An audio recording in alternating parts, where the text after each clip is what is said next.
Om Jnanatimirandasya Jnananjanam Shalakaya Chakshurunmilitam Yena Tasmai Shri Gurave Namaha. Gurave Gaurachandraya Radhikaya Stadalaye Krishnaya Krishna Bhaktaya Tadbhaktaya Namo Namaha. Narayanam Gurum Vande Sharanyam Bhakta Bandhavam Gauramanubhishtam Purnam Radha Dasyam Pradayakam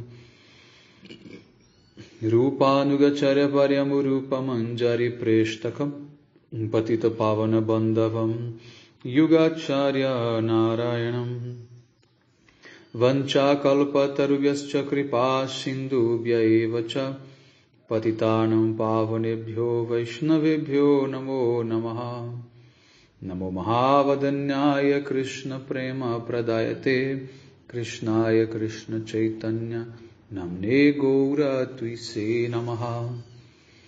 Shama Sundara Shikanda Shekara Izmirahasara Murali Manohara Radhikara Shikamam Kripanide Swapriya Charana Kinkarim Kuru Tapta Kanchana Gaurangi Radhe Vrindavaneshwari Vrishabhanusute Devi Pranamami Hari Priye Vrindai Tulasi Deviai Priyai Keshava Secha Krishna Bhakti Prade Devi Satyavatyai Namo Namaha.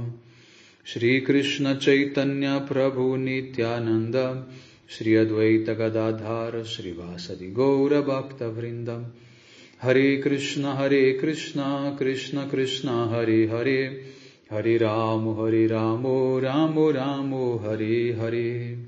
Então, primeiramente, eu gostaria de dar início oferecendo as minhas mais humildes e respeitosas reverências à poeira dos pés de lótus de Paramaradatama Shri Guru Pada Padma Nita Lila Pravishta Om Vishnu Pada Paramahamsa Paribrajacacharya Astotra Sata Srimada Shila Bhakti Vedanta Narayana Goswami Maharaj Shila Gurudeva.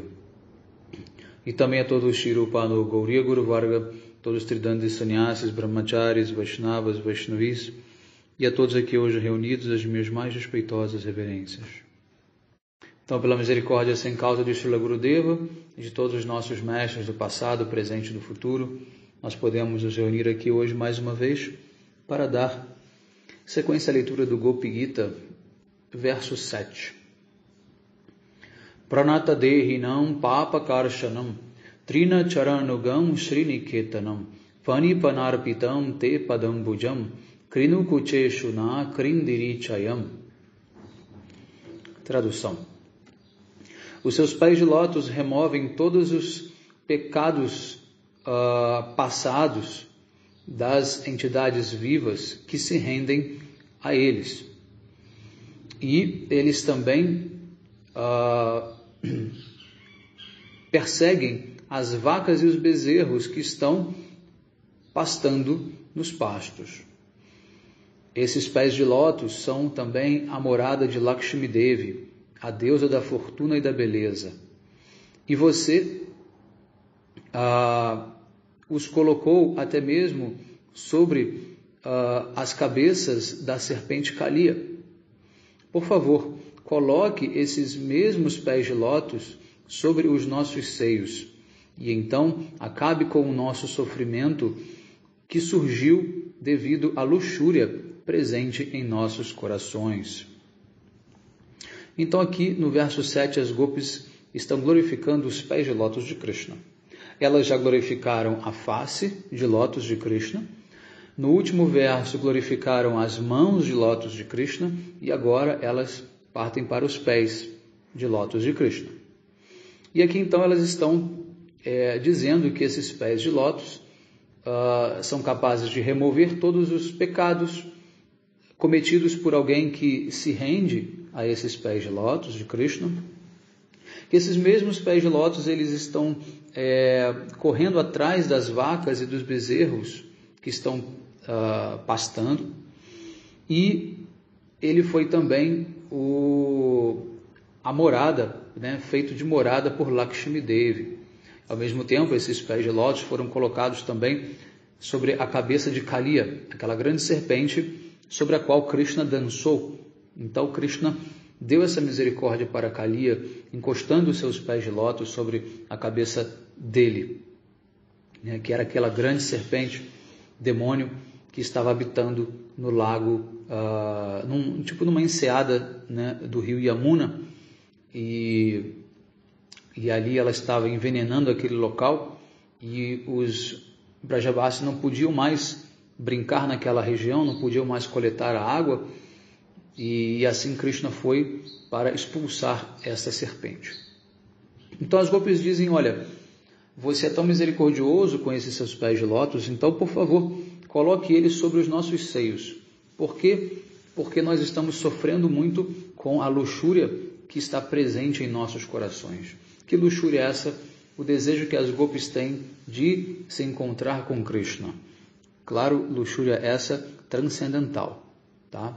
Kama, esse kama, quando ele é usado nesse contexto, vale sempre a pena repetir, é um kama transcendental, mas ele é kama, ele é o desejo de você, das gopis estarem com Krishna como um amante, tá? Delas abraçarem ele, delas estarem na intimidade dele, enfim, ouvindo palavras doces, declarações de amor, dançando com ele, né? Ou seja, passando o tempo junto como Krishna, tendo Krishna como um amante mesmo, um companheiro, tá? Então por isso é utilizada a palavra kama, que significa luxúria, porém a plataforma dessa luxúria é transcendental, não é uma luxúria mundana. Por quê? Porque a luxúria mundana, ela tem como principal motivação a satisfação pessoal de cada um. Aqui no caso as gopis não têm qualquer traço de desejo por satisfazer a si mesmas, mas para dar prazer exclusivamente a Krishna. Então é por isso que não é uma luxúria comum, é uma luxúria transcendental. No mundo material, os casais eles se juntam porque cada um deles sente satisfação, né, e busca satisfazer a si mesmo, os seus próprios, né, desejos e sentidos. Mas aqui as gopis demonstram um total desapego, né, por seus próprios sentidos e prazeres pessoais para servir e dar felicidade plena a Krishna. Essa é a diferença, tá? Vamos então aqui ao comentário de Srila Gurudeva, Bhava Prakashika Vritti. Pranata Dehinam Papa Karshanam. Pranata significa rendido. Dehinam se refere às entidades vivas que têm corpos materiais. E Papa Karshanam significa remover as reações pecaminosas. As gopis dizem a Krishna, os seus pés de lótus removem todas as reações pecaminosas das entidades vivas que se rendem a ele. Novamente, elas estão glorificando então as virtudes dos pés de lótus de Krishna. Então, aqui a gente pode também se remeter a um verso do Bhagavad Gita, que é o famoso Sarva Dharmam Parityajamam Mekam Sharanam Braja Aham Tuam Sarva Papebhyo Mokshashami Masuchaha. Krishna diz, aqueles que se rendem a mim, né, têm os seus pecados totalmente redimidos e eliminados. Tá? Então é necessário se render a Krishna, para que os nossos pecados possam ser totalmente destruídos, e assim nós possamos recomeçar do zero a nossa vida espiritual, né?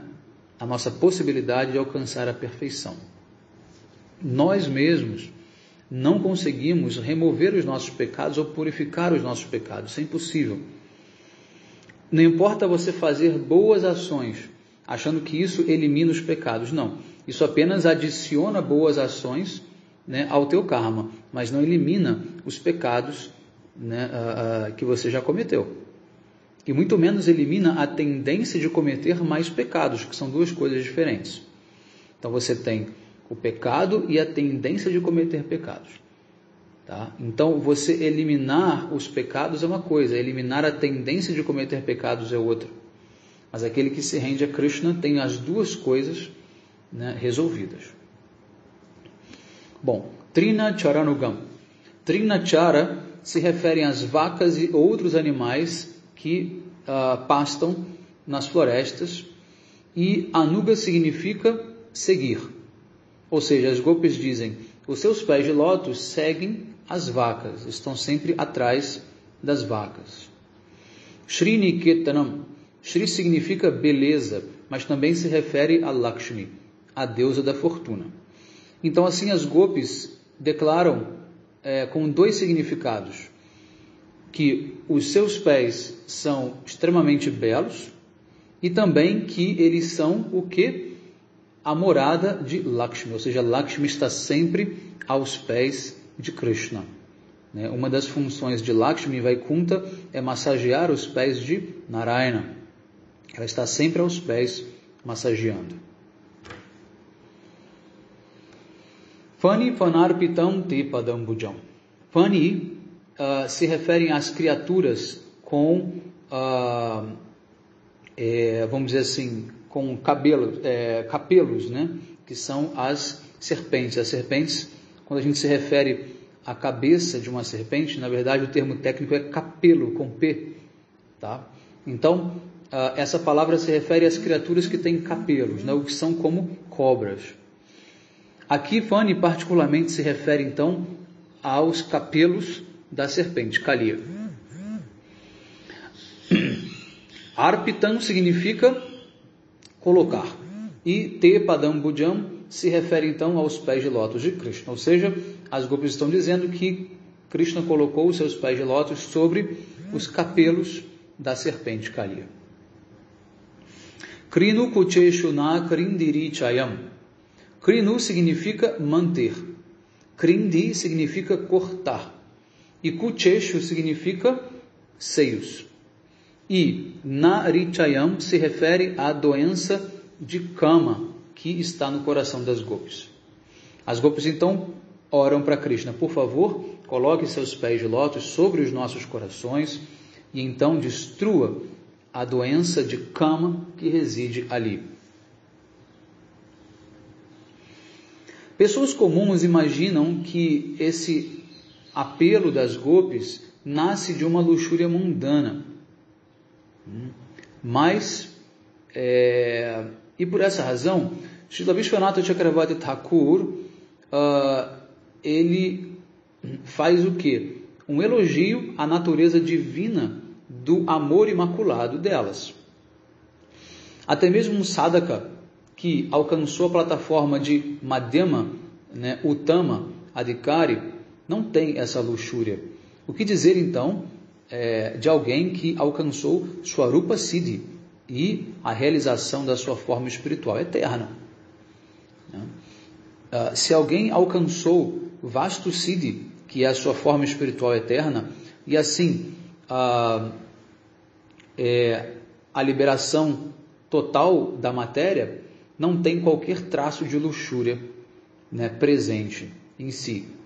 Ou seja, até os devotos que não são perfeitos, mas que estão no estágio de Madhyamadhikari, de Madhyamutama, ou seja, no estágio intermediário, passando para o estágio mais elevado, de ser um devoto puro, eles já não têm luxúria no coração deles. O que dirá as gopis, que já estão em Vastu Siddhi, ou seja, que já são a própria alma espiritual eternamente ali manifestada, sem qualquer traço de materialidade. Tá certo?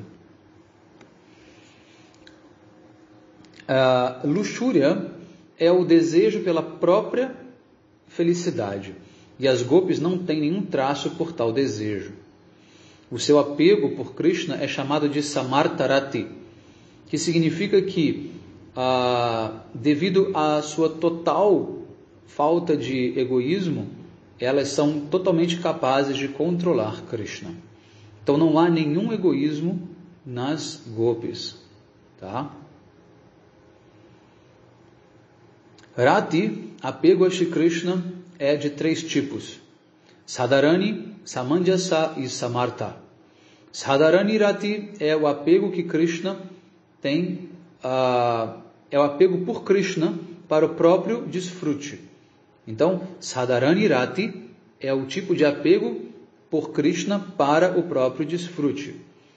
Shila Rupa Goswami aceitou a corcunda Kubja como sendo um exemplo, né, desse rati, ou desse apego por Krishna. Kubja era uma corcunda que vivia imatura e ela tinha atração física por Krishna, no sentido mesmo de querer desfrutar, né, fisicamente com Krishna para a sua própria satisfação. E Krishna então acabou transformando aquela corcunda numa jovem muito bela e foi então desfrutar com ela.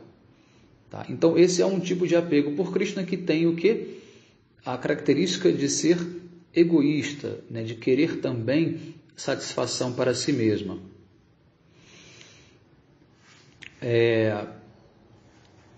Então, ainda assim, a luxúria que ela sentia por Krishna não era por ninguém mais. Ela apenas amava Krishna. Ou seja, então, porque ela tinha um amor exclusivo por Krishna e por nenhum outro homem, não significa que essa luxúria dela fosse mundana. Tá bom? Mundana no sentido amplo da palavra, como se ela fosse uma mulher luxuriosa que quer desfrutar com vários homens. Não, ela tinha aquilo só por Krishna. Por isso, então, ela entra na categoria de um dos tipos de apego por Krishna. Apesar de ser imperfeito, tá? Agora, o segundo tipo, chamado Samanjasarati, que é encontrado nas rainhas de Dwarka, como Satyabhama e Rukmini. Aquelas, né, que possuem Samanjasarati podem também ocasionalmente desejar a própria felicidade, mas é raro. Né? O humor de serviço a Krishna sempre prevalece. Né? O desejo delas pela própria felicidade não tem conexão com uma felicidade material. Às vezes o apego que elas têm por Krishna é dividido entre outros seres, como por exemplo, né, as suas próprios filhos e filhas. Tá? Então elas também têm filhos com Krishna, ou seja, elas dividem o amor delas com os filhos. Cada rainha de Dwaraka, que é em número de 16.108, tem 10 filhos e uma filha. Então o amor delas é dividido entre eles, né? Ou seja, entre 12 pessoas. Contando os 11 filhos, com Krishna são 12 pessoas. E, além disso, esse amor ainda é dividido, né, por outros membros da família, né, inclusive as suas servas. Então, além dos pais, irmãos, né, parentes que elas também amam e precisam dedicar, né, o seu tempo de serviço e de cuidado, né, ainda tem também as servas, por quem elas nutrem também afeto. Né? Então, elas não conseguem ter uma dedicação exclusiva a Krishna. No entanto, o que elas sentem por Krishna não é para a satisfação pessoal delas, como é no caso de Kubja. Tá? Elas querem sim dar felicidade a Krishna, só que elas não têm a exclusividade que as gopis têm. Então, por isso, elas não conseguem controlar Krishna com esse amor delas. Mas o amor das gopis é chamado de Samartha Rati. Este Rati é encontrado apenas em Vrindavana. Samartha significa poderoso e competente, o que indica que este Rati com certeza controla Krishna em todos os aspectos. As gopis são altruístas, né, ao nível mais elevado e dotadas de prema puro. Elas nunca pensam sobre como elas podem se livrar do sofrimento delas, mas elas estão sempre, e nem mesmo estão pensando na sua felicidade pessoal. Elas apenas querem a felicidade de Krishna, e por isso elas conseguem controlá-lo completamente. As gopis, elas são Mahapremavati, o que significa que elas estão situadas no estágio mais elevado de Mahabhava. Mahabhava é o estágio mais elevado de Prema, seguido, né, que segue, né, depois de Sneha, Mana, Pranaya, Raga e Anuraga. Tá? Ou seja, é um sentimento muito intenso. E isso especialmente é verdade, né, no caso de Srimati Radhika, que está eternamente situada neste amor chamado Madanakya Mahabhava. Né? Ou seja, é o cume, né, o pico, né, do amor altruísta, né, do amor estático. E é, né, uma das gopis que está agora falando este verso também. O que dizer das gopis, até mesmo devotos que estão no nível de Swarupa Siddhi, ou de perfeição máxima, que estão situados no nível de Bhava Bhakti, e que têm a realização da sua forma espiritual eterna, eles não têm luxúria. Embora ele não tenha um nível de possessividade intensa por Krishna, o que as gopis já manifestam, ele não tem nenhum traço de luxúria, tá bom? Muitos devotos nesse mundo praticam Bhakti, porque no fundo de seus corações, eles veem isso como um meio de alcançar a própria felicidade e se livrar dos problemas. É difícil encontrar alguém que simplesmente deseje a felicidade de Krishna. Apenas um Tamadikari, como Prahlada Maharaja, né, tem um amor desse nível. O pai de Prahlada Maharaja, Hiranyakashipu, cruelmente o atormentou devido à sua devoção. Ainda assim, ele nunca orou: por favor, Deus, remova os meus problemas, me faça feliz. Se Prahlada Maharaj não fez isso, então o que dizer das gopis? Que não tem nem mesmo um traço mínimo sequer de desejo por se libertar dos seus problemas ou para saborear a sua própria felicidade. Então, Prahlada Maharaj é um devoto num nível assim abaixo das gopis, muito abaixo das gopis, tá? E Prahlada Maharaj não tem nenhum tipo de desejo por satisfação pessoal. Ele nunca pediu, né, para Krishna protegê-lo ou livrá-lo, né, dos problemas dele. Não. Nishinradeva apareceu automaticamente para ele. Tá? Então, o que dizer das gopis, que estão no nível mais alto de devoção? Elas não têm qualquer desejo por orar para que Krishna acabe com os problemas delas. A gente vai entender que muitas vezes pode parecer à primeira vista que elas fazem isso, mas na verdade por trás nós temos o quê? O desejo é de satisfazer a Krishna. Tá? As palavras delas não são muitas vezes idênticas aos sentimentos delas. Lembre-se sempre que as gopis do grupo de Radharani, principalmente, elas estão sempre falando coisas que são contrárias ao que elas de fato sentem. Tá?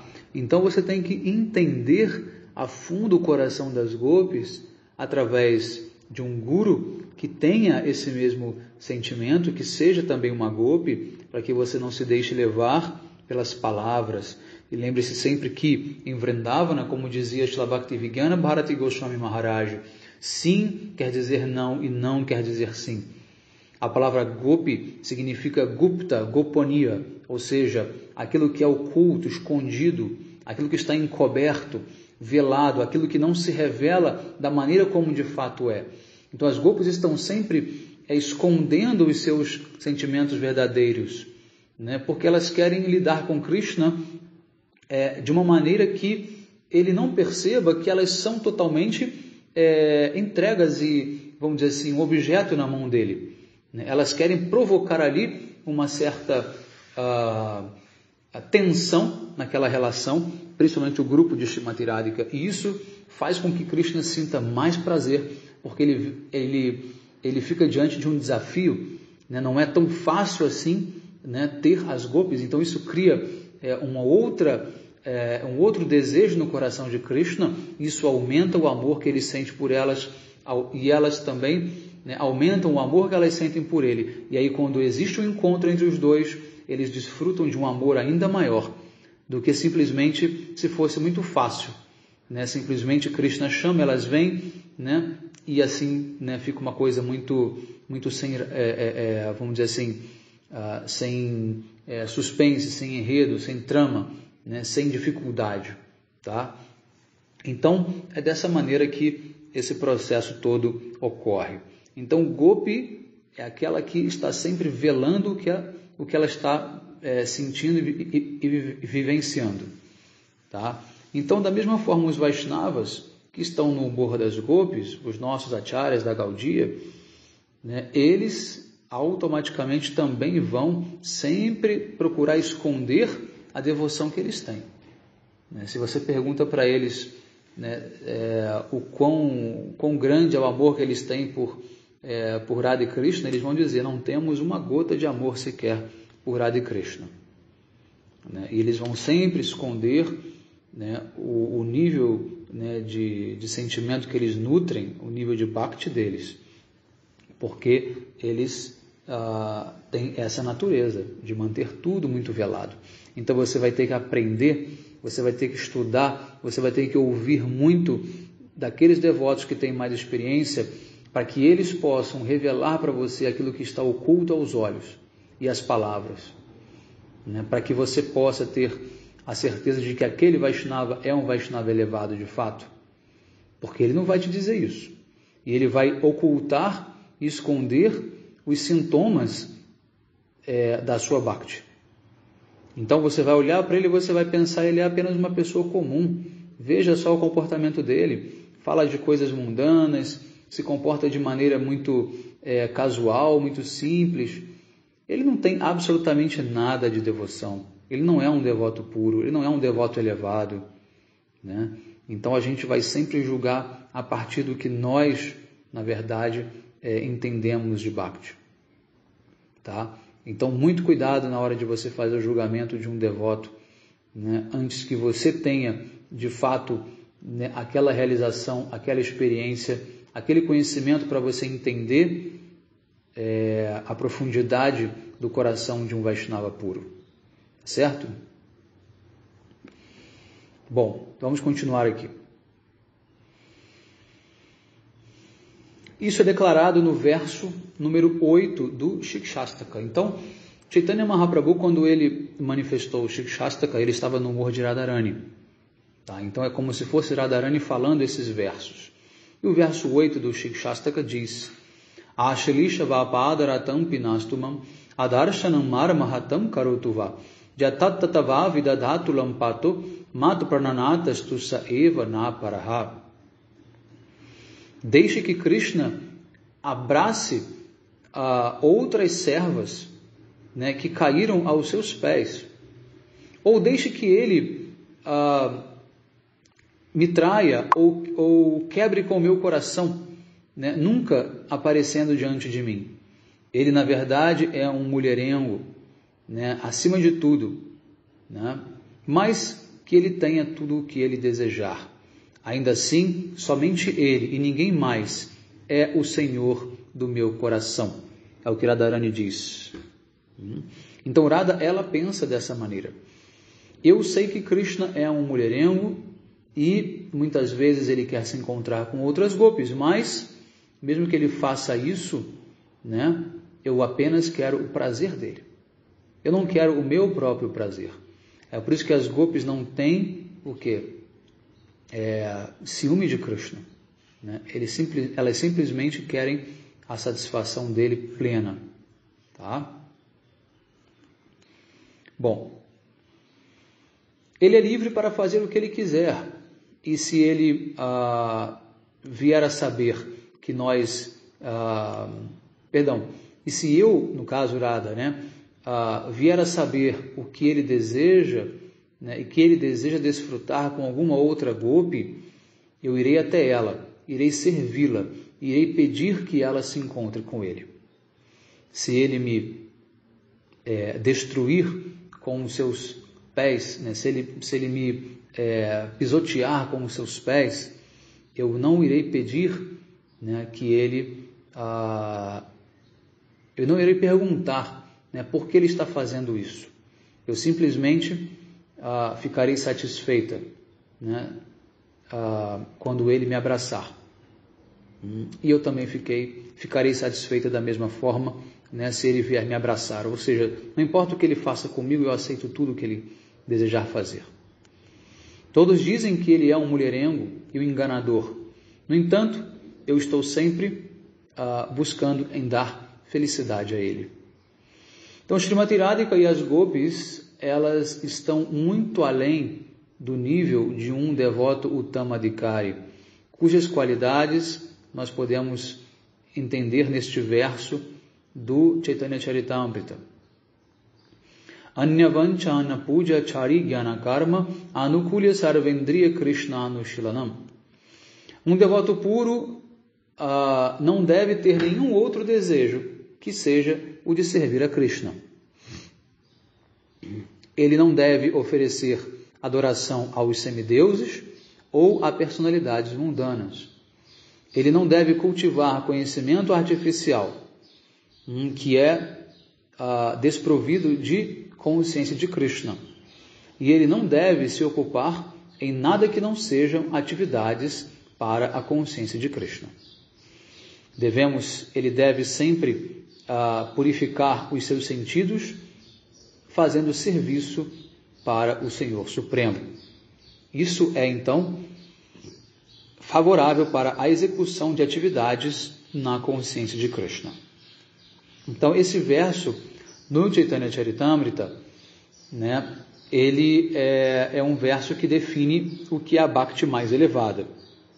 E ele foi então colocado depois em sânscrito por Srila Rupa Goswami Pada, no livro Bhakti Rasamrita Sindhu, que abre este livro, fazendo então a definição clara do que é a Bhakti mais elevada, a Bhakti pura, tá?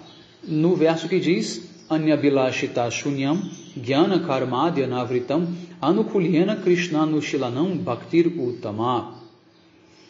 Uttama Bhakti, ou Bhakti mais elevada, é definida através da palavra Anushilanam, que significa serviço feito com corpo, mente, sentidos, palavras, inteligência e todos os sentimentos a Krishna. Um devoto elevado, ele não nutre nenhum outro sentimento a não ser aquele de desenvolver a sua Bhakti. Ao contrário, ele pratica aquilo que é favorável. Além disso, a sua Bhakti é contínua e executada sem interrupções. E isso, então, feito sob a orientação de um guru qualificado e de um Vaishnava Rasika. Essa devoção não é encoberta por conhecimento impessoal, jnana, ou atividades fruitivas, karma, e também é desprovida por qualquer outro desejo que não seja dar prazer para Krishna. Anyabilashita shunyam. Shunyam significa desprovido. E Anyabilashita significa sem nenhum outro desejo. Então, todos esses são os sintomas presentes em Uttama Bhakti, a Bhakti mais elevada. Como mencionado acima, as Gopis não estão classificadas na categoria de Uttama Bhaktas, ou de devotos. Tá? Mesmo que elas tenham todas as qualidades de Uttama Bhakti, elas são, na verdade, Kaya Vyuhas, ou seja, elas são expansões diretas de Srimati Radhika, que são a personificação da potência de prazer de Krishna, chamada Ladini Shakti. Então, as vaqueiras de Vrindavana estão cantando o Gopi Gita de maneira muito bela. E elas estão revelando, então, a sua beleza jovial e a dor da separação que elas sentem por Krishna. Com a esperança, de que Krishna vai ter o desejo de saborear, então, a bem-aventurança de Surata. Lembram de Surata logo no primeiro verso? Que são os passatempos amorosos entre Radha e Krishna, entre Krishna e as Gopis. Porque elas sabem qual é o desejo dele, ou o que ele deseja, elas então estão pedindo para que o coração delas seja inspirada por todo esse desejo de Krishna, né? E para que elas possam manifestar atividades através do corpo, da mente e de suas palavras para servi-lo. Esta é a única razão pela qual elas estão cantando o Gopi Gita. Então vamos repetir então esse parágrafo, que ele é muito importante. Aqui Gurudeva, ele resume, né, a razão pela qual as Gopis estão cantando o Gopi Gita, né? Então, em outras palavras, elas sabem que Krishna tem o desejo por Surata, que é passatempos íntimos com as Gopis. Então elas estão cantando esse Gopi Gita para inspirar em Krishna, né, esse desejo, para que ele possa aparecer e elas possam então satisfazê-lo com os seus corpos, mentes e palavras. Então o desejo delas é para servir Krishna, não é para serem servidas por Krishna. E como elas sabem qual o desejo de Krishna? Porque elas ouviram a flauta de Krishna, a canção da flauta, que dizia o seguinte, chamado Bhagavatam 10.29.1: Bhagavan mapi taratri sharada fula malika bhiksharantum manaschakre yogamayam upashrita. Shri Krishna é a suprema personalidade de Deus, dotado de todas as opulências, mas ainda assim, ao ver a lua de outono com o perfume das flores de jasmim que desabrochavam, ele então virou a sua mente na direção dos passatempos amorosos. E para satisfazer a esse desejo, ele então chamou ou convocou a sua potência interna de prazer, né? Que são o quê? As Gopis, né? O caso é que Yogamaya fez esse arranjo para que as Gopis, né, então se manifestassem. No segundo verso do Bhagavad Gita, as Gopis estão chamando Krishna de Suratanata. Perdão, é no segundo verso. Eu tinha dito anteriormente que Surata era do primeiro, mas é do segundo verso. Porque ele pediu a elas, né, o tesouro dos passatempos amorosos, né? Ele implorou que elas entregassem a ele esse tesouro dos passatempos amorosos. Ele tinha desejo por Surata, e para satisfazer este desejo, ele então colocou a sua mente de tal maneira pronta para desfrutar desses passatempos doces com as Gopis. Ele queria isso porque ele pensava também que as Gopis queriam. E as Gopis queriam isso porque ele queria isso. Então, Krishna e as Gopis tentaram então satisfazer um ao outro. As Gopis desejavam então despertar no coração de Krishna o desejo, né, pela felicidade de Surata, para que ele então pudesse vir desfrutar com elas. Como Krishna então ficou sabendo desse desejo das Gopis? No ano anterior, as Gopis que não estavam casadas, elas fizeram austeridades, adoraram a deusa Katyayani, né, com o objetivo de ter Krishna como seu esposo. Então, como eu expliquei logo no começo das primeiras aulas, as Gopis fazem esse Katyayani Vrata, depois elas têm a aprovação das Gopis eternas, as Nityasiddha Gopis, como Radha, Lalita, Vishaka, etc. E aí elas passam um ano sendo treinadas por elas. Então, Krishna já tinha aparecido no último dia daquela adoração, roubou as roupas das Gopis e pediu que elas saíssem do rio Yamuna com seus corpos à mostra. Então, ele já sabia que elas queriam, porque elas estavam ali fazendo aquele voto, aquele sacrifício para ter Krishna como um marido ou um amante. Tá?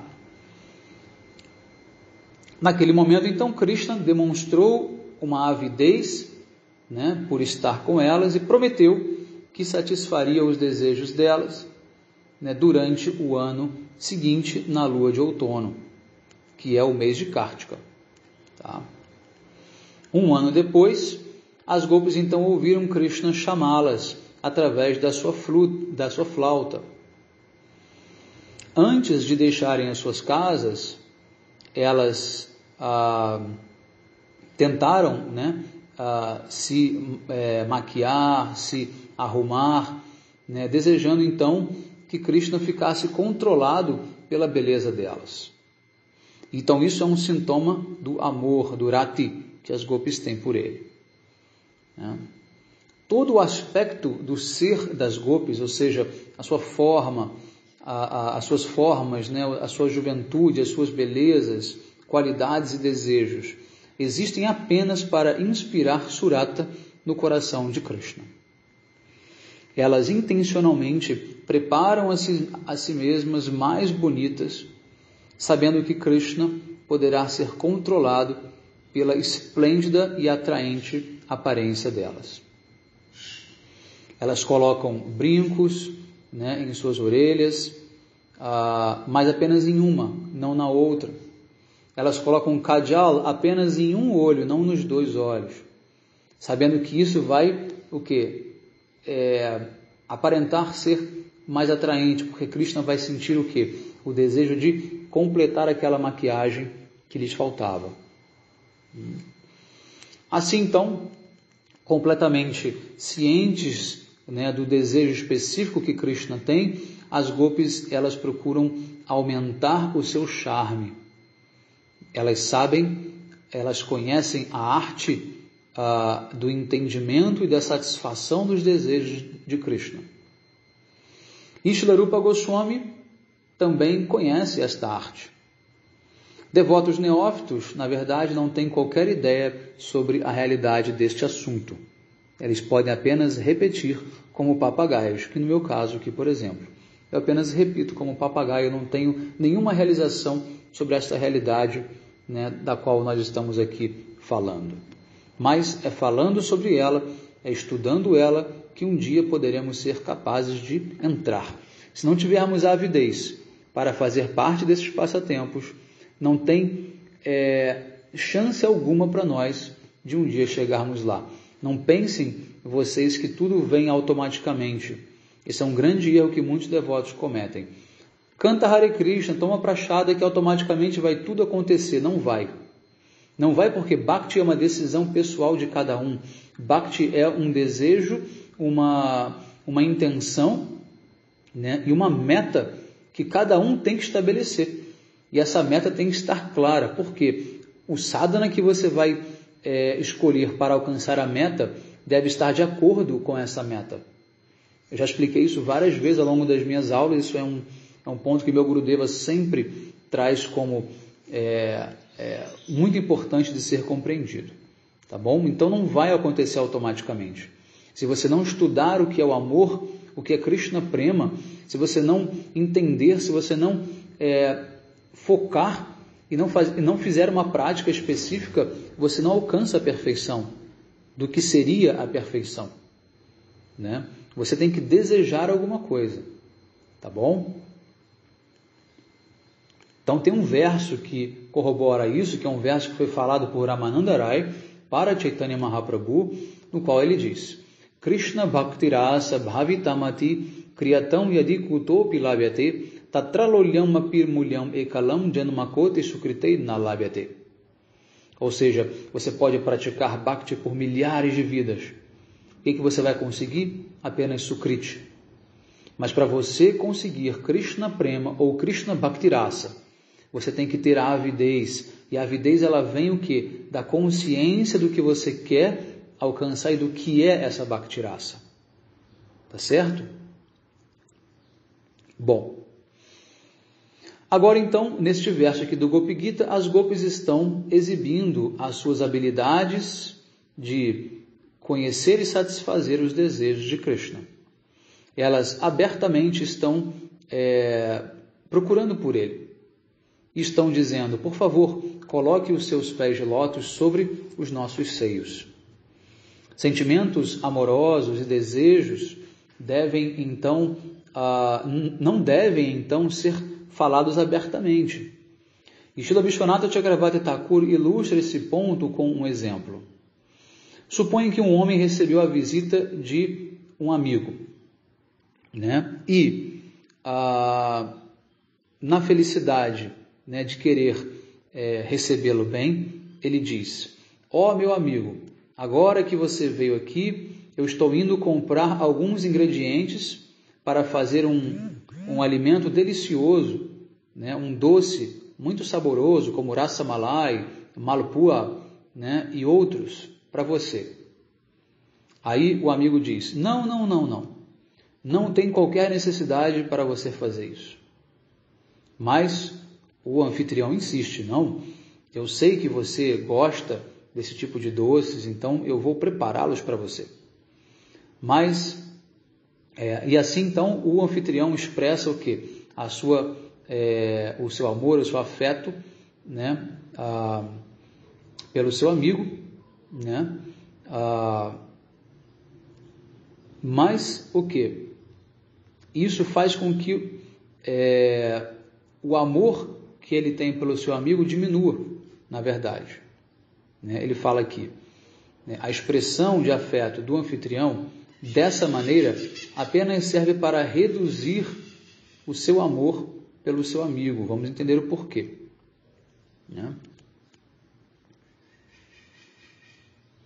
Similarmente, se as gopis dissessem: nós sabemos que você quer desfrutar de passatempos amorosos conosco, e nós sabemos, e nós queremos saciar a sua sede por desfrute, então o amor delas diminuiria. Elas não verbalizam os seus sentimentos e, portanto, o prema delas nunca diminui. Porque o amor delas é absolutamente imaculado, né? Mesmo se elas tivessem que verbalizar os sentimentos delas dessa maneira, ainda assim o prema delas não diminuiria. Mas o fato é que elas não verbalizam. Então não seria muito mais fácil o amigo que convidou o outro já ter preparado o doce e chegado e apresentado para ele, né, o doce pronto, do que simplesmente depois que o amigo chega ele fala: agora eu vou comprar uma coisa que você gosta muito, eu vou fazer o doce para você. Isso não é uma coisa legal.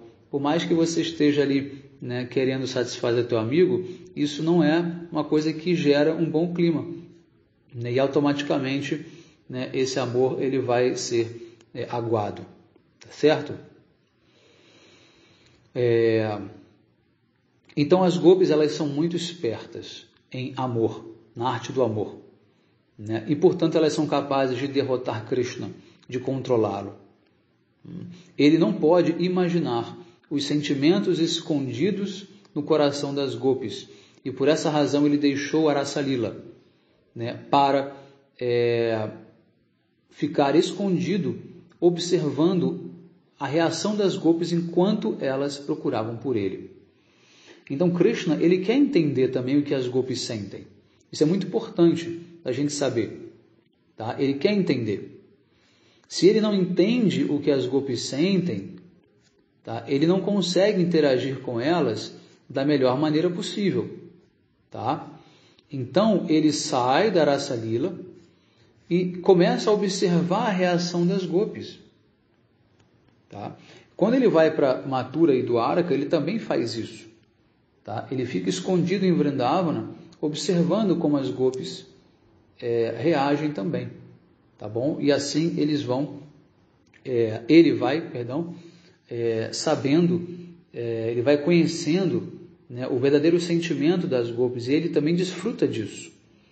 Então ele quer observá-las em todas as diferentes circunstâncias para ver até que ponto vai o amor delas. Então elas estão cantando o Gopi Gita e ele está ali escondido, né, observando elas, a reação delas. O quão desesperadas elas estão de fato. Tá? O quão necessitadas desse amor elas estão de fato. Tá certo? Bom, nós vamos então encerrar aqui. Ainda falta bastante para terminar esse verso. Então faremos a parte 2 na aula seguinte. Tá bom? Bom dia a todos. Hare Krishna. Vanchakalpatarubhyascha kripa sindhubhya eva cha patitanam pavanebhyo vaishnavebhyo namo namaha.